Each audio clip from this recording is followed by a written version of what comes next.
তো বন্ধুরা আবার একটা আমি ড্রয়িং নিয়ে চলে আসলাম। তো আমি দেখাচ্ছি কি করছি, একটু হাতের কাজটা সেরে নিই, তারপর তোমাদের দেখাচ্ছি। আর বাচ্চারা সব সামনে বসে আছে, ওদের সঙ্গে কথা বলে বলে করতে হচ্ছে। আজকে একটা খুব সুন্দর ড্রয়িং নিয়ে আমি চলে এসেছি, যেটা দেখলে তোমরাও বলবে যে হ্যাঁ খুব সুন্দর হয়েছে। তবুও কমেন্ট করে বলবে, কারণ সবার ভালো লাগা তো সমান নয়। আমার ভালো লাগলে তো হবে না, সবার ভালো লাগতে হবে। তো আমি দেখো ড্রয়িংটা দেখিয়ে দিচ্ছি। এই দেখো একটা স্কেচ, কত সুন্দর না? তোমরা বলো কেমন হয়েছে স্কেচটা, সকলে কমেন্ট করে বলবে। আর এটা করেছে আমার একটা স্টুডেন্ট, আমি স্কেচটা মানে করে দিচ্ছি, কারণ ও আঁকতে পারে কিন্তু স্কেচ পারে কিন্তু অতটা নয়, সেই জন্য আমি দেখিয়ে দিচ্ছি। খুবই ছোট তো চোখ টোকগুলো একটু কেমন করেছিল, আমি আগে পেন্সিল দিয়ে করে নিয়েছি, তারপর আমি স্কেচের পেন্সিল দিয়ে করছি। সবসময় ড্রয়িং করার আগে পেন্সিল দিয়ে করে নেবেন, আর হালকা নর্মাল পেন্সিল দিয়ে করবে, তারপরে স্কেচ করবে। প্রথমে স্কেচ করতে গেলে মানে ছবিটাই কালো হয়ে যায়। এবার আমি ঠোঁটটা করে নিলাম আর নাকের গঠনটা করে নিলাম। এদিকে চুলটা করা হয়ে গেছে, তো মাথায় ওড়না দেওয়া আছে, আমি ওড়নাটাও করে নিচ্ছি।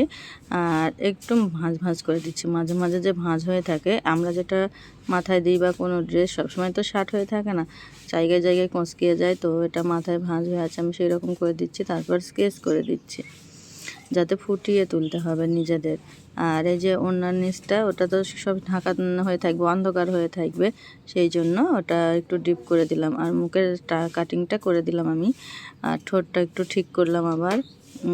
তো ড্রয়িংটা কেমন হচ্ছে অবশ্যই বলবো। আর কপালে একটু দাগ হয়ে গেছিলো, আঁকতে আঁকতে দাগ পড়েছে, সেই জন্য আমি একটু টিপ করে দিলাম। আর ড্রেসটা আমি একটু গাঢ় করে দিচ্ছি। আর এই যে এদিকটা হচ্ছে হাতার দিক, হাতার প্রথমে আমি হালকাভাবে স্কেচ করে নিচ্ছি, তারপরে আমি গাঢ় করে দেব, যাতে ছবিটা ফুটিয়ে তোলে। আগে আমি অল্প অল্প করে দেখিয়ে নিচ্ছি যে কেমন হচ্ছে না হচ্ছে। তো দেখো এত সুন্দর করেছে যে কোনো ভাষা নেই। আর যার ড্রয়িং সে বলছিল যে এই হারটা আমি বড় করেছি, তো আমি বললাম না খুব সুন্দর হয়েছে। বলছি ভালো লাগছে? আমি বলছি হ্যাঁ খুবই ভালো লাগছে। তো এমনভাবে নিজে নিজে করার চেষ্টা করতে হবে সব কিছু, মানে সব সময় যে আমি করে দেবো সেটা নয়, নিজেদের করতে হবে। তো কাদের কাদের বাচ্চারা বাড়িতে ড্রয়িং শিখতে পছন্দ করে, তাদের এইভাবে শেখাবে। আর আমার কমেন্টে বলবে যে কি কি দিতে হবে না হবে ওদের আঁকানোর জন্য, শেখানোর জন্য। আর কমেন্ট করে বলবে, তাহলে আমি তেমন ড্রয়িং করব, করে আমি আপলোড করব, তাহলে তোমাদের বাচ্চারা হয়তো দেখে শেখাতে পারবে তোমাদের বাচ্চাদেরকে। আর আমি ওড়নাটা একটু ফুটকুলি ফুটকুলি দিয়ে দিচ্ছি, না একটু মানে ডিজাইন থাকে, একদম সিম্পল দেখাচ্ছে সেই জন্য করে দিলাম। তো ছবিটা আরও বাকি আছে। এবার ওড়নার ভিতর দিকটা একটু একটু মানে ছায়া ছায়া হয়, সেই জন্য ডিজাইনগুলো আমি একটু ডিপ ডিপ করে দিচ্ছি। তো দেখো ড্রয়িংটা জাস্ট দেখো কত সুন্দর, তোমরাই বলবে মানে যে এত সুন্দর আঁকতে শিখেছে ওরা।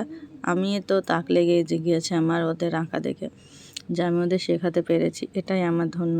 তো অবশ্যই অবশ্যই কমেন্ট করবে। আর যারা ইউটিউব থেকে দেখছো তারা ভিডিওটা অবশ্যই সাবস্ক্রাইব করতে ভুলো না, আর লাইক কমেন্ট তো করবেই।